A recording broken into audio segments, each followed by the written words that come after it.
And if you guys are interested, this is chapter number 10 in the book. So chapter number 10, it is like a combination of 2, 3 different topics. One of them is network forensics. So if you guys are interested, you can go over there and read. So the outline for today's course is that we'll be talking about network forensics, what it is, what are the different components of internet. For those of you guys who like have taken any course in networks, it will be easy to understand. But for others, I will try to give you guys a brief idea. And then we will be talking about what are the different ways in which you, or you can say the methodology that you have to use in order to do the network forensics. And lastly, what are the different tools that you can use in order to perform network analysis? So let's start with the definition. So network forensics is the process of collecting and examining raw network data and tracking network traffic systematically to ascertain how an attack was carried out or how an event occurred on a network. So the basic idea is that for some, unique type of cases, sometimes the network is the only evidence that you have.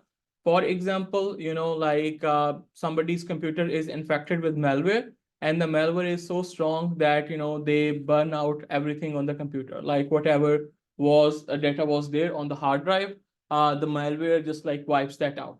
So in that particular case, how would you do the forensic analysis, or how would you find the malware, or how would you find who the owner or who the attacker is? So in those circumstances, if you are able to capture the network traffic of that computer, while the malware was downloaded, we can not only extract the malware from the network traffic, but we can also do some further investigation like who the attacker is. Based on their IP addresses, we can try to narrow down or pinpoint to some identity or some, you can say, organization or individual entity. So before understanding or diving into network forensics, first thing is we need to understand or have a basic understanding of the internet, or you can say computer networks, and get an idea that what are the different protocols, what are the different, you can say, components or layers of the internet, and so on. So the internet, as you guys see right now, is like there are two different models. The very famous one, or one of them, is OSI model, which divides internet into 7 different layers. So at the very top, you have your application layer. So for example, if you open Google Chrome or any other browser on your PC and you type a website name, or say, an application name like Facebook or Instagram or something like that, that traffic or that is your application layer or layer 7. So beneath that application layer, you have the presentation layer, which is layer number 6. And beneath that, you have the session layer. So these 3 layers, they are basically like the application, session, and presentation layer. They are on, like the 3 high level layers of the OSI model of the internet. And what type of protocol you will see in these layers? So mainly like all your HTTP, HTTPS, FTP, and DHCP for getting the IP address, DNS domain, to get the IP address from a domain. So all these important protocols that you see or use in everyday's life in order to use internet, all of them work in the application layer, or you can say layer 7. So and on the right hand side, you can see what are the different, you can say, datagrams, or what are the different payloads at each individual layer. So at layer 7 or the application layer, you just have users data. So no matter which application you are using, your PC will generate some data that it needs to transfer.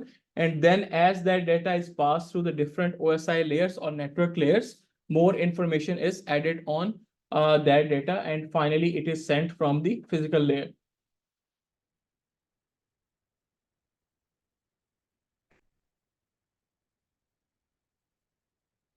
So beneath like the application, session, and presentation layer, we have the transport layer. So in transport layer, we have 2 famous protocols, TCP and UDP.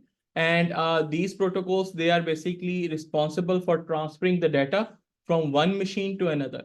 So you have to understand that when you say or send like data from one application, say Google Chrome, to another application, a website server running on some other PC, there are different components or different level of engagements between the 2 devices.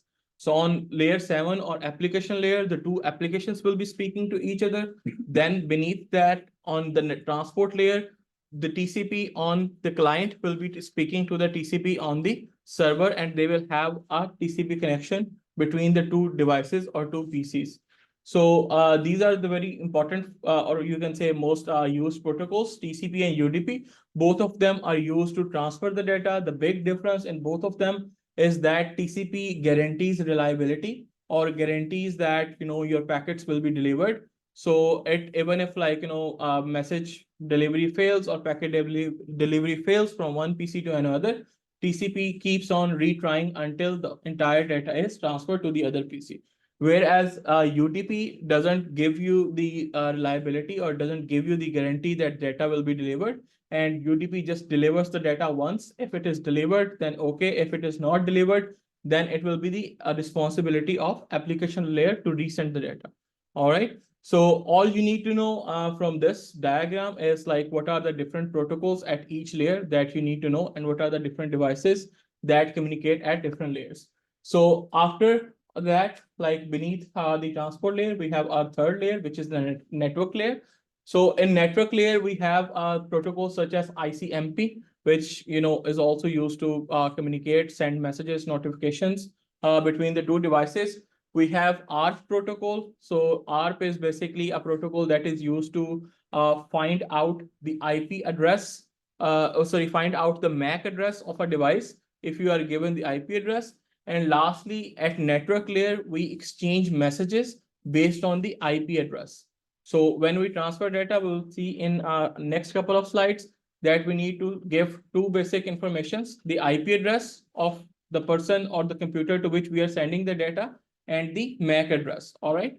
So at the network layer, we have the IP address, and then you can see that the progression of our user data on the right hand side as well. So at the application layer, we had just user data, but when we when application layer sends it to the transport layer, it's add its own header, or you can also call it application header. Now at the transport layer, no matter whatever you are using, TCP or UDP, TCP or UDP's information will be added to this application layer message, and you are increasing the size of message. When it comes to network layer, we add IP header on top of that encapsulated message that we receive from the TCP layer or the transport layer, and we have added additional information such as the IP address of the sender, IP address of the receiver, and so on. So after that, we have at layer 2, we have or we call data link layer. So at data link layer, we communicate between the two physical devices. So in that case, the identification that we will be looking or using for sending the message is MAC address. All right. So remember this: whenever you want to send data or whenever any message arrives on your PC, it will have these two important informations: the IP address of the sender and the IP address of the receiver, and the MAC address of the sender and the MAC address of the receiver. The IP address is added by the network layer, and the MAC address information is added at the data link layer. So you can see on the right hand side as well that the message, or you can say the payload that we received from the above layer, we just added another Ethernet header, which is like layer 2 header with the MAC address on top of all the data that we received from the above layer.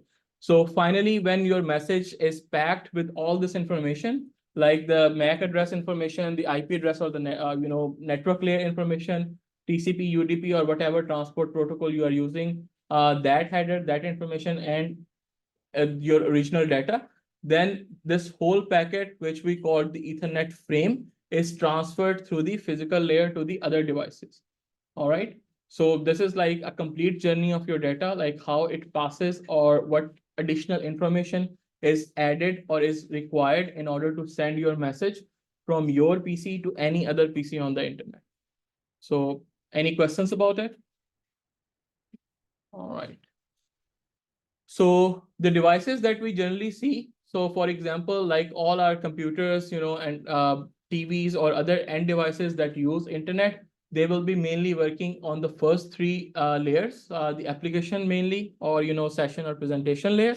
Then at the TCP UDP layer, we don't have anything because that is managed by the device socket itself.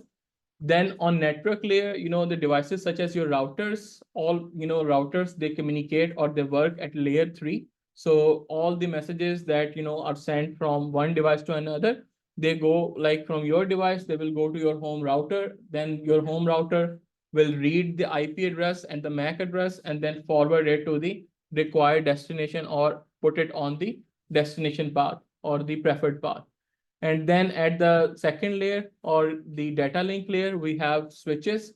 So switch is another, you can say, hardware that is necessary in order to transfer the data or in order for the internet to work. All right. So these are the different devices that work and the protocols that work on each level. And then at the very bottom, you have like, the physical connection. So it could be copper cable, it could be fiber optic cable, a serial cable, depending on what type of internet infrastructure you have or network infrastructure you have. You will have different types of cables that will be connecting these individual switches and routers with each other and give you guys the internet or, the mesh network. All right. So when it comes to protocols, like, there are different protocols that different devices use. So I gave you guys one example, in the previous slide, if you see, these are a couple of examples like FTP, which is a file transfer protocol. So if you are transferring big files, generally, rather than using HTTP or other protocol, we use dedicated protocol for file transfer called FTP. Similarly, DHCP is another protocol that we used. SNMP is another protocol, HTTP and HTTPS. All of these are different protocols that are used at the application layer. So what protocol will be used will depend on what type of application you are using. So mainly for browsers, you will see that all the browser activity, it either happens in HTTP or HTTPS. All right. So if you guys are familiar with Wireshark, I will show you guys the demo as well at the end of the class. So you can just start Wireshark, start capturing packets, and you will see that a lot of messages say like all the internet activity at the application layer is done on HTTP or HTTPS. Do you have a question? So different protocols have also different operations as well. So if we just talk about the HTTP, they're like the two most famous operations that you need to know for HTTP is HTTP GET, which is like whenever you want to download something from a server, you send an HTTP GET request telling the server that I need this particular resource, and then in return, the server will send you the resource. The other one is HTTP post. So whenever you are submitting something on the server, for example, like you are filling an online form or a Google form, you press enter, your whole information is packed within a HTTP post request or a post message, and then that message is sent to the server. So these two are the very famous, or you can say most important operations when it comes to HTTP. Get, in order to get the data, retrieve the data. It can be anything. It could be a video, it could be a file, it could be an image, a document, anything. So whenever you need a resource from the server, you will send an HTTP GET request. And whenever you want to put something on the server, you will send it in the form of HTTP post request. So next we're gonna see at the different type of messages and see what important information is there in each type. So first we have the IP header. So as you guys remember from the previous slides, IP header is added at network layer. All right. And the important things that are there that can help you guys in identifying or doing forensic analysis are these two fields, which is the source IP and destination IP. So any message that you want to send on the internet, you have to provide this information. If a message doesn't have a source IP or a destination IP, then there is no way it can travel through the internet. All right.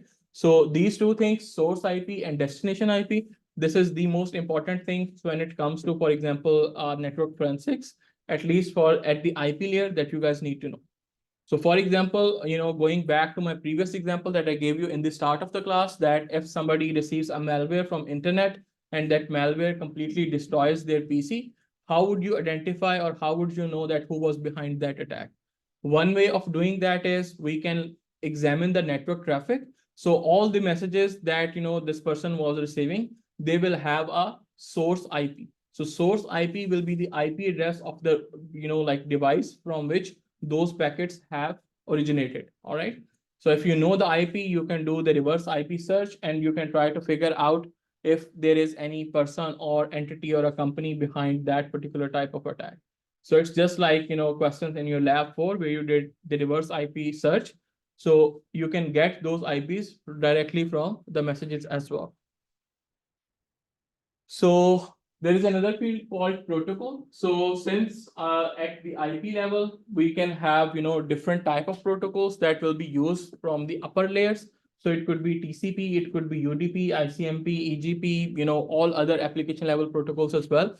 So all of these protocols, they have a unique number or a unique code that is assigned to them, and you can understand or you can get an idea that what type of application or say transport level message this is just by looking at this protocol field. So next we're going to see at the TCP and UDP messages, like what is a TCP segment and what is a UDP message. So this is a layout of a TCP message, and as you guys can see that in TCP we have an additional information, which is the source port and the destination port. So when you establish a connection between one device to another device, what basically happens is like you open a port on your own machine, and then another port, in some other port will be another socket on some other port will be created or opened at the server as well. So I'm giving you the example of client server communication. So you open, for example, whenever I go to Google Chrome or any other browser, I am using HTTP. For HTTP, we have a dedicated port, which is port 80, right? So what will happen is my computer will create a socket on port 80. So a socket is just like a door that you create on, you can say, the internet. And then through that port, I can send any data that I want to send to the server. So similarly, the server, whenever I establish a connection, it will open a port, a socket on their end, and then through that door, all the communication between the two parties will go on. So if we look at the TCP and UDP, both of them will have this source port and destination port. So this is basically telling the computer that which application this data belongs to, right?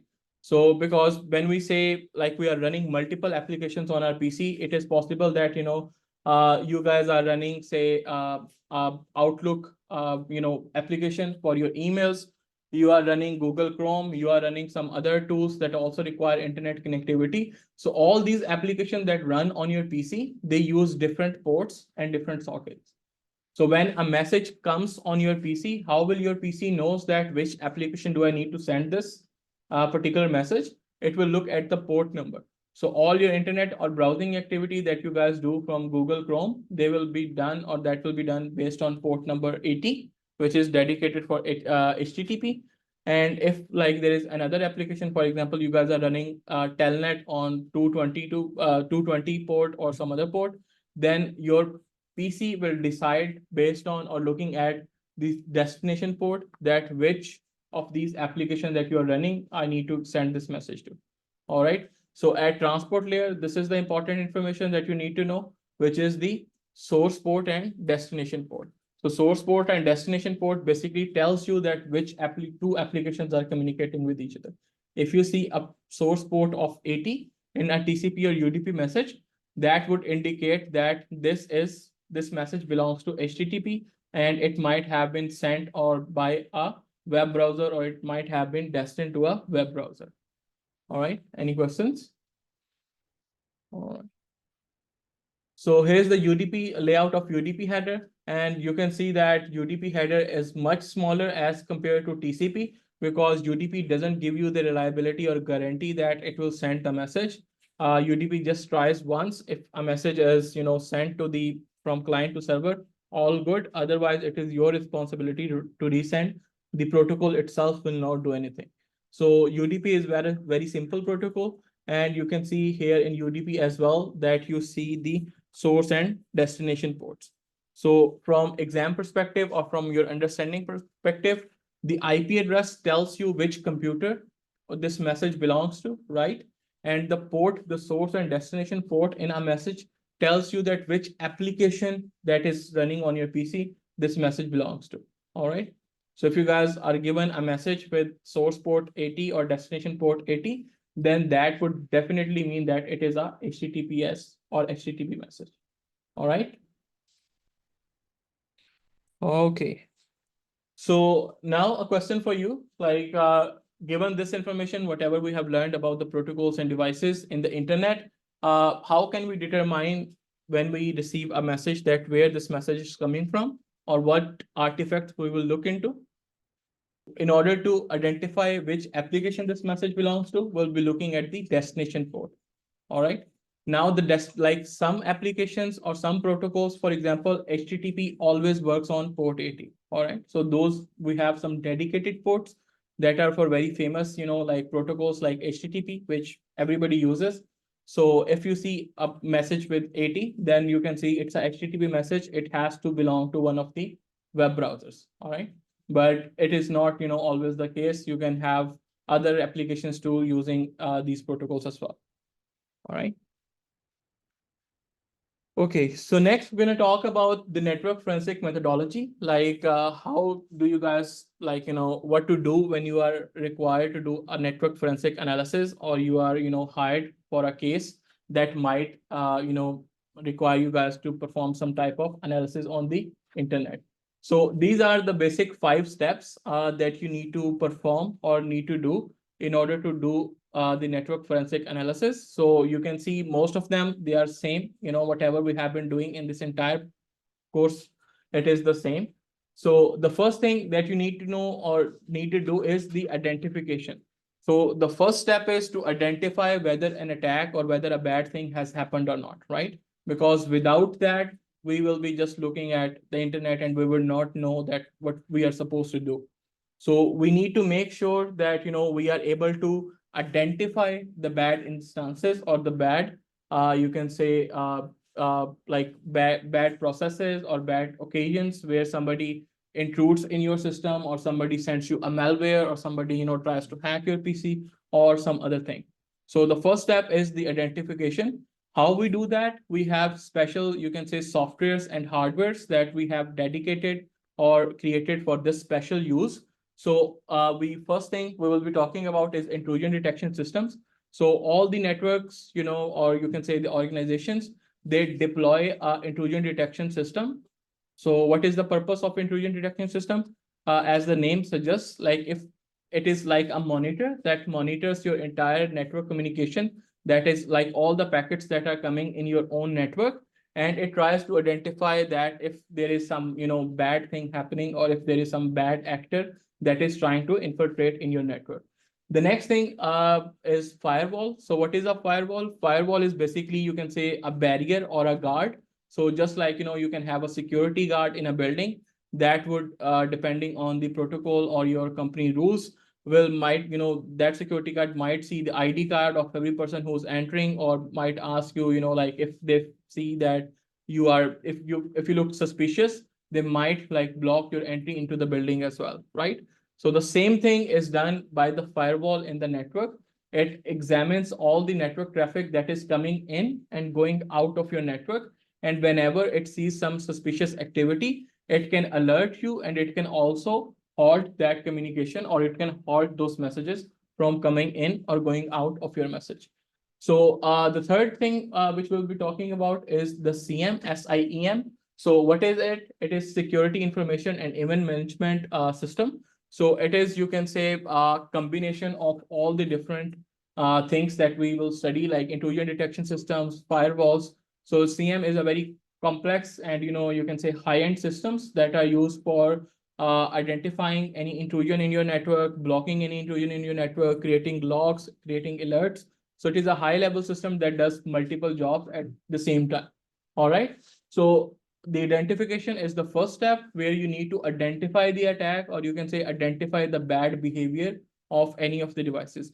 Once you have that, then this identification will trigger a warning. It will tell the network administrators that something bad is happening or has happened, and you need to investigate. All right. And then your whole investigation process will start. So the next step after identification is basically collection. So if we talk about collecting evidence, from PCs, we talked about collecting evidence from RAM, or collecting evidence from hard drive. So in networks or in terms of networks, what do we care about? All those individual packets that are sent from each device to the internet and that are received by the individual devices. All right. So in the collection phase in networks, we talk about or we are focused on collecting those individual messages. So those messages or that we find out, we call them TCP dump. TCP dump because we are collecting the data, TCP data, but basically they are called packets, or you can say this whole terminology is called packet capture, that you are trying to capture the network traffic that is being communicated or sent to your devices. The other thing in the collection phase, which we will be looking at, is all the devices that you see in your network. For example, your computers, your firewalls, your switches, your routers, your CM machines, all of them, they will be creating a log. So every time, for example, like all our PCs, they have a log and they note down all the events that happen in that log. Similarly, all these network devices, they also create a log of all the events. For example, incoming messages from where they are coming, if anything bad happens, if there is a security risk or issue, whenever it comes in, these individual devices, they will put that in their log. So the second form of data when it comes to network or forensic analysis is the system logs or logs from all these different devices. So two basic informations that we collect in terms of or for network forensics. The first is the actual packets or the network traffic that is sent to each PC. And the second thing is the individual logs from all the different type of devices that you would see in a network. So it can be from your PC, it can be from your server, it can be from your router, it can be from your switch, it can be from your firewall, and so on. All right. So any questions about it? All right. So the next three steps are very easy. So we will not be going in detail about these because it is the same as you have been doing for all other type of investigation. So right after collection, the very next step is preservation. You want to make sure that whatever data you have collected from point zero till the end of investigation or say end of the case, you have sound copies of it and there is no, you can say, no disturbance or no like editing or any other effect on that data. How would you do that? The moment you collect these network logs from different devices, or you collect the packets of like you take the network dump, you have to take like the hash of it. You can use any type of hashing that you want to use and create multiple copies of the data. All right. So you just want to preserve that the integrity of the data, that you have a working copy, and you want to make sure that no addition happens from your analysis. The next thing is analysis. So in analysis, we will be using some specific tools. So the one that I will show you guys today or in this lecture is Wireshark, which is a very powerful tool or very easy to use tool when it comes to network forensics. So it is similar to using FTK Imager or Autopsy or any other tool for doing different type of other analysis. So in networks, we'll be using network tools. So one of them is Wireshark. And lastly, whatever we identify, for example, whatever our findings are, we will put them in the form of a report, and then that report will be sent it to the, say, court or anybody else, or whoever hired us in order to solve a case. All right. So these are the basic 5 steps. First, you need to identify the bad instance or, identify the crime has happened. The second thing is collecting data.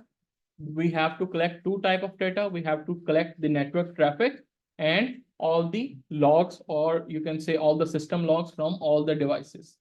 All right. So it could be your PC that a person is using.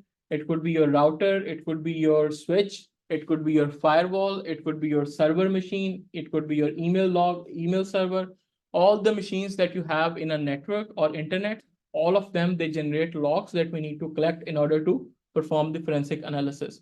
The next, we have to preserve this data. So we can use any cryptographic hashing algorithm to do that. Just take, whenever you capture the file, put it all inside one folder, create multiple copies and create hash of all those copies just to make sure that you have preserved the data. The analysis part we will be doing using Wireshark, the one demo that I will give you, but there are other tools as well. So TCP dump is another tool that gives you guys the same thing. Then we have some other tools for specific purposes. For example, there's a tool called Snort. So Snort is basically mainly used for intrusion detection system. You can create your own Snort rules and then apply it on the network traffic. And whenever any anomaly is detected by snort or any behavior that is, goes against the rules that you have developed, snort will give you warning. So there are different tools for different type of applications and purposes, but for forensic analysis, we will be using Wireshark. And lastly, you will have to report all your findings. So that is the same process as for any other type of forensics, that whatever you find, whatever process you took, whatever tools you took, everything you have to document in the form of a report. So any questions before we jump into the first part? All right. All right, so first we're going to look at the identification and what are the different ways or what are the different technologies that can, help us figure out the bad behavior or bad incidents in the network. So the first one in the identification is intrusion detection systems, or IDS. So most of the time, intrusion detection systems and intrusion prevention systems, they are used, like combined together. But intrusion detection is basically just detecting a bad behavior or detecting a bad instance. And intrusion prevention systems, they try to prevent that by, say, blocking some messages, or, shutting off some ports or some sort of like communication channels.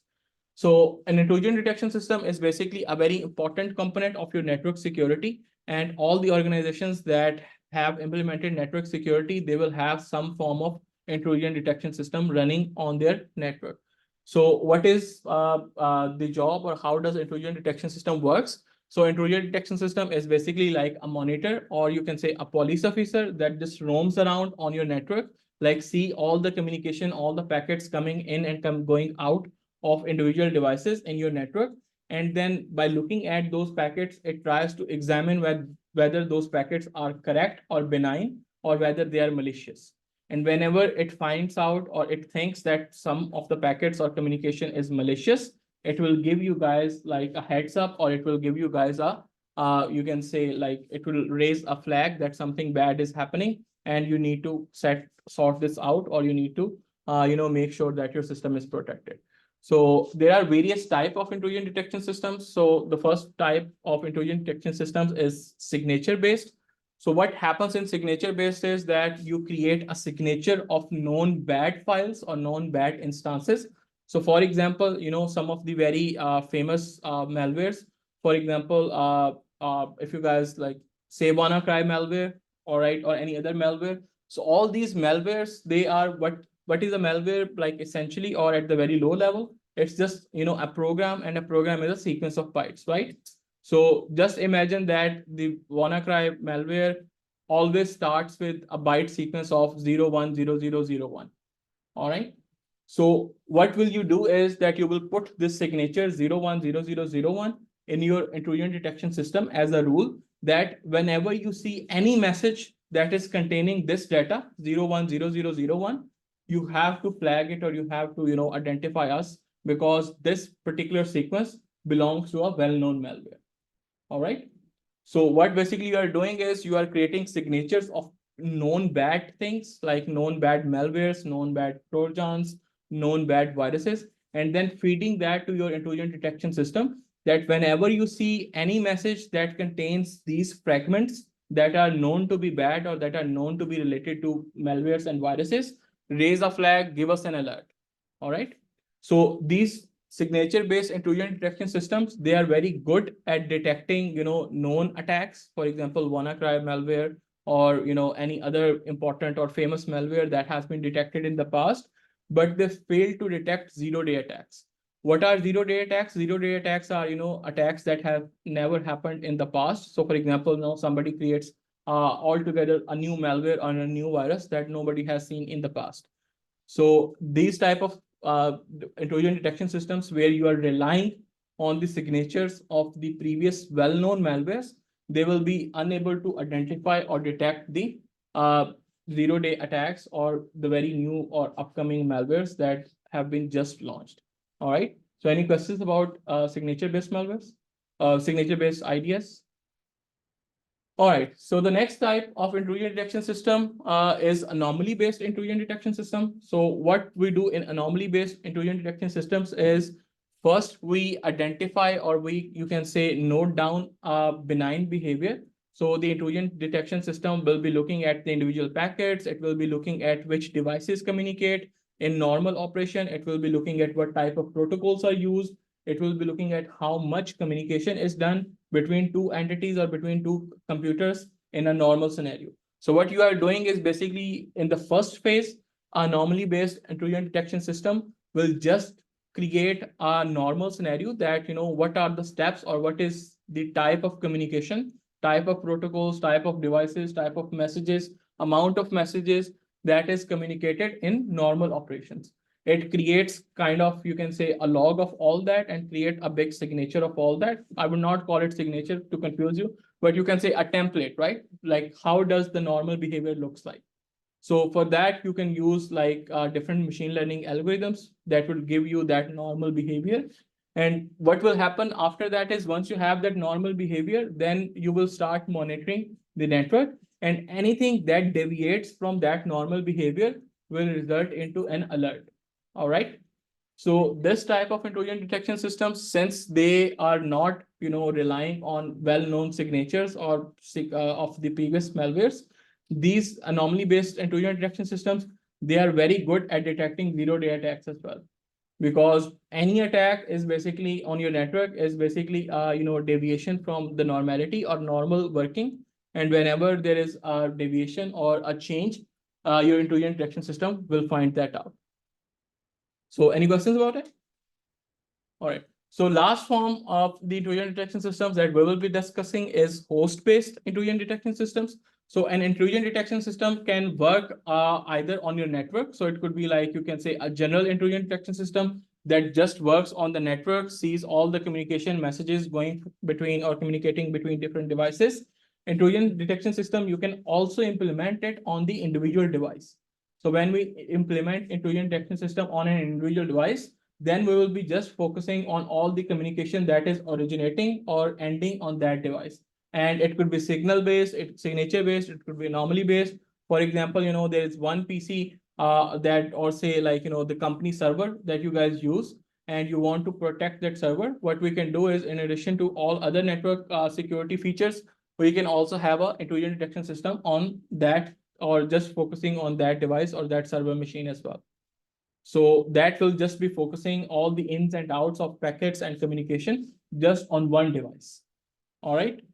So these are the basic three different types in which you can develop an intrusion detection systems. Now, what actions are taken by intrusion detection system? So as I mentioned earlier, like intrusion detection systems, they are like of, a monitors, or they are, just roaming around police officers that just try to see or identify any suspicious activity. So the first thing is, whenever we see suspicious activity, they catch the network packets. Why do they do that? Because in order, like whenever any crime happens, in order to investigate it, what we need for network forensics, we need packets. We need what type of communication, what bytes were, sent or received by any particular PC. So all these intrusion detection systems, whenever they detect an intrusion or whenever they detect a bad behavior being done on any part of your network, they start capturing the network traffic, start creating the artifacts. The second thing is buffering information. So like whatever information is being exchanged, for example, say PC1 was communicating to this particular IP address on the internet, or like PC1 received this, or PC2 received this very large size file, which is out of the ordinary. Generally, it doesn't receive this big files. So all those things, it writes that down, create a log of that event, and add information in that buffer information, like what was the remote IP address that communicated, what was the, like the targeted machine in our network infrastructure, and so on. Lastly, it will log the network traffic. So what is the meaning of logging the network traffic and capturing the network traffic? So when we say capturing the network traffic, we are actually storing the individual packets. So all the packets, so I will show you guys later on in the Wireshark, that are being transferred from one device to another. You are creating, in capturing the packets, you are creating a copy of that packet and storing it locally on your own hard drive. Whereas in the second last thing, which is logging the network traffic, you are basically just like, writing it off that one packet from this IP address was sent to this IP address or this machine, and what was the size of the packet, what was the protocol used in the packet, what was the port number in the packet, and that type of information. Whereas in the first phase, which is capturing the network traffic, we are actually making a physical copy of all the packets that are being transferred or sent from or to one piece. All right. So these are the different types of intrusion detection systems. I told you guys what intrusion detection system is, how it works. We have three different models: signature based, that work based on a signature of well-known bad entities or bad programs, or you can say, like byte sequences. We have anomaly based intrusion detection systems that first create in the learning phase. They create a normal scenario, and then whenever your network deviates from that normal scenario, they would give you an identification. They would give you kind of a notice that something bad is happening in your system. Lastly, host based. They could be both signature based or anomaly based, but these host based intrusion detection systems, they are deployed on individual devices, or they will just look on individual devices. And each intrusion detection system, whenever it catches a bad activity, it performs three steps. It catches the network traffic, like, creates a physical copy, a physical dump of network traffic that you can analyze later on.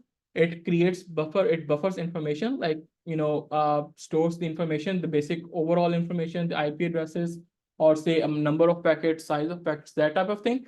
And lastly, it logs the network activity as well. So each of the intrusion detection system, they will have their internal logs, and they will kind of write down all the network activity in that. All right. So the next type of devices that can help us in identifying, a bad action, or in identifying incident, are firewalls.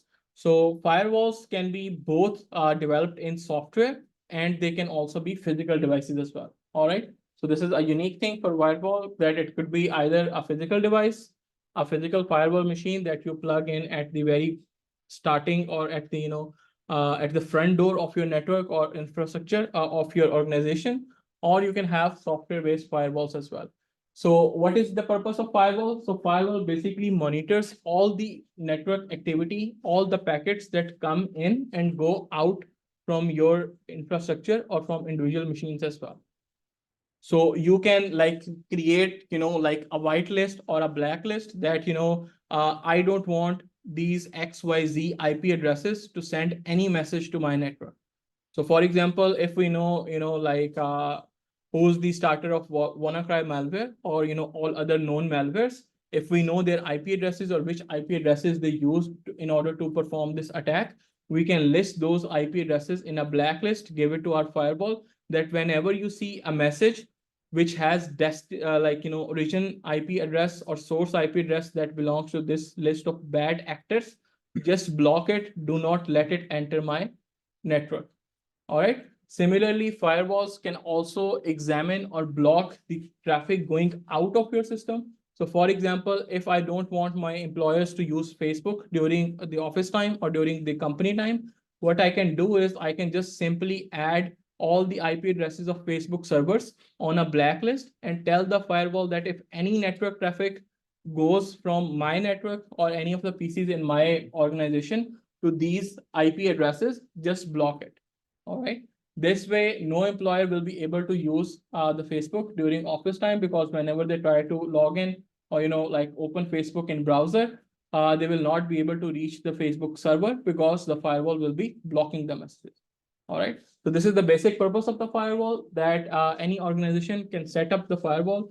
Generally, you set up the firewall. There are multiple mechanisms to set up the firewall. We're not going to go in detail, but a general idea is to put it at the very front of your network architecture or network infrastructure. So for example, if this classroom is my network infrastructure, where, we have different PCs, different devices, I will put a firewall on the entrance or on the front door of this classroom. All right. So firewalls, similar to intrusion detection systems, there are multiple ways in which you can create firewall, or, multiple you can say algorithms that the firewalls, or approaches that the firewalls can use in order to detect bad activities. And then it based on that, it can also take different actions as well. So let's first look at the different types of firewalls. So first we have the packet filter firewall. So the packet filter firewall is the very simplest form of firewall, which just looks into an individual packet, and it sees source and destination IP address in that packet. So the example that I gave you earlier, that you can blacklist some IP addresses, and then the firewall will not allow the messages from those IP addresses or those sources to enter your network. Or you can also, like block some websites. How you can do that? Just simply put their server IP addresses in a blacklist, and then your firewall will look in individual packets and stop sending messages to those servers. All right. So that is the very first type of firewall, which is packet filter firewall. Next, we have stateful inspection firewall, which is so the first like firewall packet level packet filter firewall, we can implement it on network layer. And you guys know that IP address was on the network layer, so we just look at the IP address. That's it. The next type is basically stateful inspection firewall. So what can happen is, like, before I explain you that, I need to just give you guys an idea about TCP, how TCP works. So in TCP protocol, in order to, when you establish a communication session between the two entities, you first do a three-way handshake. So one device sends a TCP request or, SYN request, then you get an acknowledgement back that, okay, I'm good from the server, tells you that I'm okay, good, we can start a communication session. Then the client again will send a SYN ACK, which will be the final confirmation. So after that, after doing the individual handshake, what will happen is that both the client and server, they can open up TCP sockets or on their own ends or their own devices. So as a client, we will create a TCP socket, and then all the communication from that socket will go through the channel that we just created between the two entities. All right. So the first firewall that we talked about, packet filter firewall, it doesn't care about TCP handshake, or it doesn't, regard the messages that already has been authenticated between the two entities before, because it is not looking at the anything else than the IP address. So in stateful inspection firewall, we tell the firewall that if, a message is actually going to an already opened socket, like, don't just look into the IP addresses, also look at all the TCP sockets that we have opened on our machines as well. And if a message is coming to an already opened connection, that would mean that it is a secured connection, or it is like, a benign connection that we have developed ourselves. Allow that traffic to pass through, even if it is coming from, like a blacklisted IP address. So is the difference clear between the two? So the packet filter firewall just looks at the IP addresses, and no matter if you have already established connection between that IP address and your device, it will just disregard those messages. Whereas the stateful inspection firewall looks at the TCP sockets as well on the client or on your side of the network. And if a message is going for an already established connection and already ongoing communication, it will allow it to pass even if it is coming from a blacklisted IP address. So this type of firewall, we deploy it in the transport layer. Why? Because TCP, UDP, these sockets, they are in transport layer. So this firewall, stateful inspection firewall, needs to get an idea of this type of information. The last type of firewall that we'll be talking about is application level gateway. So as the name suggests, we deploy it at the application level, and it has one other level of information available to it. So packet one, just look at the packet's IP addresses. Stateful inspection looks at the IP addresses as well as the open network connections or open network sockets that have been opened in your device, and allow the communication on those ports as well. Finally, the application level gateway has, like, or looks one step ahead, and it also has access to all the individual applications that are running on your device as well. So for example, if I am running Google Chrome and I send a message from Google Chrome to a blacklisted IP address, then the application level gateway firewall will allow it, because I have an actually running application that demanded that message to be sent or to be received. All right. So you can say, like, it is a more intelligent firewall as compared to the first two. All right. So these are the different ways in which you can implement the firewall, the different locations or layers in your network in which you can implement the firewall. And the actions that these firewalls take are similar to intrusion detection systems, that whenever they see a bad activity, they capture the network traffic, they buffer the information, and they also put entries in their on logs. So now what will we do? Like, whenever there is a bad activity, or whenever there is a, say an incident, like your computer was destroyed or you received a malware, will be looking into these individual devices, like intrusion detection system, collect data from it, see its logs, see the network traffic that it has captured. We will go to next to firewall, see the firewall logs, see the firewall data capture, see the firewall buffer information, and collect all the data. All right. So as you guys can see, like, both of these technologies, intrusion detection system and firewalls, they kind of look similar, right? And they kind of also collecting the same type of information as well. Is it clear? Right? Because all of them, they capture the network traffic, they create logs, they create, like store buffer information about the network activity and so on. So what can happen is, like, if you have multiple type of these systems deployed on your network infrastructure, then you have multiple streams of data, right? And most of this data will be redundant. It will be the same copy, right? The same instance will be identified by your intrusion detection system. The same instance will be identified from your firewall, and then you have like two copies of similar data. So there will be a huge overlap between the two set of artifacts. So if you just like, go the hard way, you can investigate both of them one by one and, spend double the time. The other way is, or the smart way is, with the deployment of CM. So what is a CM? It is a special type of, you can say, programs that are developed by combining the two things, security information and event management. So if we look at the network incidents response, there are two things, right? First, we identify bad intentions or bad events, and then we try to recover from them or try to prevent them. So CM basically combines those two. And the idea is that you combine all the information management, security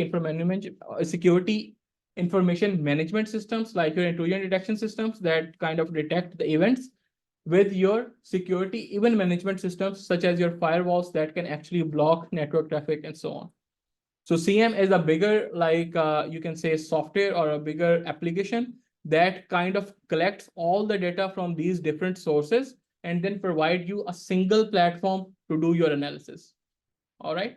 So rather than individually going on all the intrusion detection systems, firewalls and other network security infrastructures that you have deployed, collecting their data, collecting their log, doing all the analysis manually, we can use CM, which is a bigger application that collects all these different data sources from all these different systems, whether it's a intrusion detection system or a event management system, and then give you a big nice platform to do different type of things. All right. So what are the different things that we can do? So for example, a CM will give you guys the opportunity to collect the data. So, in collecting the data, the first will be the collection, like log collection. So it will automatically collect all the logs from these intrusion detection systems, firewalls, and other security mechanisms that you have deployed. You won't have to do it yourself. All right. Then it will give you, like a platform to analyze those logs as well. So you can think of it as a bigger system, like an autopsy for internet service or network forensics, that rather than doing all the data carving manually yourself, you can just use this one system that will collect data from different data sources. It will filter out the redundant data. It will only show you the relevant things, and it will provide you the opportunity to do log analysis, to do, log forensics, and also do other sort of things as well. It will give you a platform or a dashboard which will report you, like give you graphical information. It will also provide or help you in creating reports. So for example, you can do all of that from a single software or from a single entity. So the biggest reference or the best reference is that CM is the autopsy for network forensics, right? So just like autopsy, you can do a lot of things in one software. Similarly, in these softwares, you can do a lot of things together just using this particular software. So this is your third source of data. So intrusion detection systems, firewalls, and CMs, all of them will have logs, all of them will have data. And depending on which of these you find in the, like client's network architecture, you need to collect data from them and then perform analysis on that data. So any questions so far? All right. So apart from that, there are other, ways or methods or locations from which you can collect data as well. So these are all the different or various locations from which you can collect data related to network forensics. So the first three we discussed in detail: intrusion detection systems, firewalls, logs, CMs. The next things are audits. So most of the times companies, they do security audits or financial audits or system audits. So what are these audits? Basically, periodically you check your network activity. So maybe, like say once in 6 months or once in 5 months, the company will, no matter if there was a bad incident or not, it will go through all these firewalls, all the intrusion detection systems, CMs, and just create, like, do an audit that what is the, current activity in our network, whether our network is being continuously attacked, whether our network has not seen any attack in that given period of time or not. So these audits, security or system audits, can also be an information source for you guys for forensically investigating an attack, because most of the attacks that we see, they don't happen in one day, right? So all the big malwares or cyber attacks that you guys might have, like you read in newspapers, they don't happen in a day, or they don't happen, in one go. You have to spend a lot of time as an attacker to do the reconnaissance, to collect the data, to analyze the system, and once you have all that information, then you plan and execute your attack.